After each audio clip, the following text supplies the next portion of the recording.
Kubor ka Batesi TV lawanda shapi da ka Orange Nissan Lumso po near Fire Brigade Shillong ringkat bat ka net footage ordar mapi minwan ra mangi hakerdop ying jongpi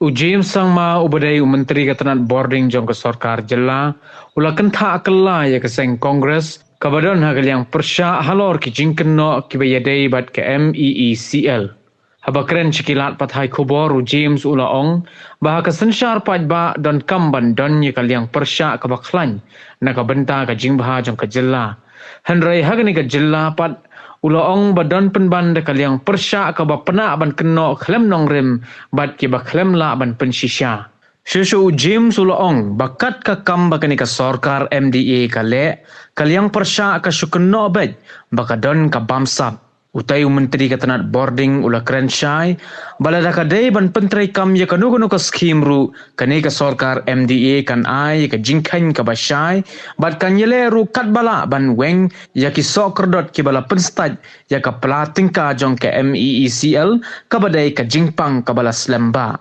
Halor ki jingkeno bamsap jong ka liang persya u James Ulaong basyen ki jingshisha kin sapau andalami ka kaipot na ka kinhon tokit ka balai loy If everything is a scam, then by that yardstick, what the previous governments have done, all those also can be categorized as scams.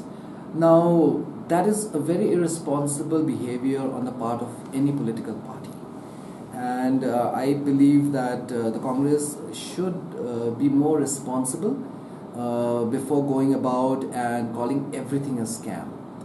I have actually found it very amusing, the comments of the opposition wherein they've said the expression of interest which we have floated for bringing about more power generation in the state is also a scam.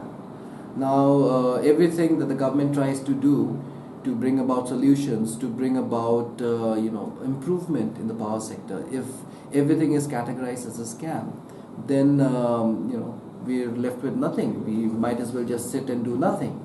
So the opposition has to be more responsible. I have always said that I welcome criticism. I have always said that any form of democracy can only be vibrant if you have a strong opposition. Now, a strong opposition is not an opposition wherein the opposition goes around criticizing just for the sake of criticizing, just to earn election brownie points, which are, in any case, elections are 1.5 years away.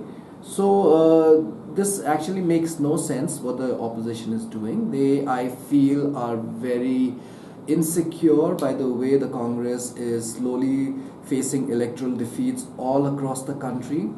And they are losing their significance, and which is why I feel that the Congress party has to stay in relevance just by making noise.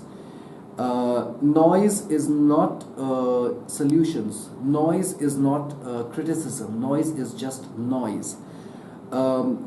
We welcome criticism. The opposition has to be constructive in its criticism. They have to be strong, which is important for a vibrant democracy and a vibrant system of governance. But unfortunately, that is not the case in the state of Meghalaya. In Meghalaya, we have the opposition which makes unfounded claims, baseless allegations, and this is a very unhealthy practice. We would have expected something more from the honorable leader of the opposition, being such a senior politician, but that is not the case. I'm not aware of any recent statements made by the UDP. They have made a recent statement. No, not recent, but their demand stands because I tried to speak to a few of the leaders. They said we have categorically mentioned in the 10-point thing See, I think it is very important to see how government works.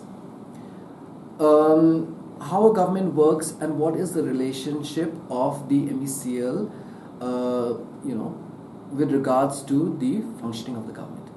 The MECL, the Meghalaya Energy Corporation Limited, is functioning as a corporation under the Companies Act, which means that decision making is taken or is carried out by the board of directors.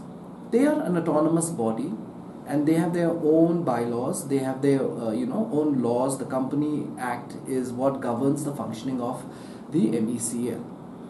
Now the matter of in question regarding this power sector and many of the failings of the DISCOM are confined to the corporation.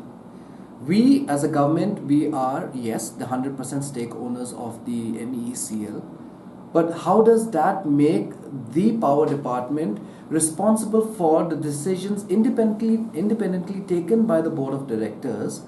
And how is it that the minister should resign for that kind of independent directors, independent decisions taken by the board of directors? I fail to see that. We have to be objective in this. Many people are getting too subjective. They are, for the sake of, being in relevance, staying in the narrative, they are making such kind of claims. But as I said, we need to be very, very objective in this. And we need to understand how government works and what is the relation of the MECL vis-a-vis the function of the government. I cannot, really put a number to the number of times the opposition parties, the UDP and other parties have been demanding for the removal of the CMD, right? And then when you go ahead and you change the CMD, everyone starts saying that, oh, it's been done very suddenly. I think that it's not justified. Now you do something and then you say, no, it's been done suddenly. If you don't do something, you say, no, you change the CMD. I think it's not very justified here. The decision has been taken to change the CMD because of the fact that an inquiry commission has been constituted to make sure that the inquiry commission is independent in every sense. The decision was taken that CMD, being a head of the Energy Corporation, cannot be there while the inquiry commission is conducting the inquiry. So therefore, the CMD has been changed and we have brought in a replacement. But then to see a conspiracy in everything, I think this is bordering paranoia, basically, that everything is coming down to just that there's a conspiracy theory to everything.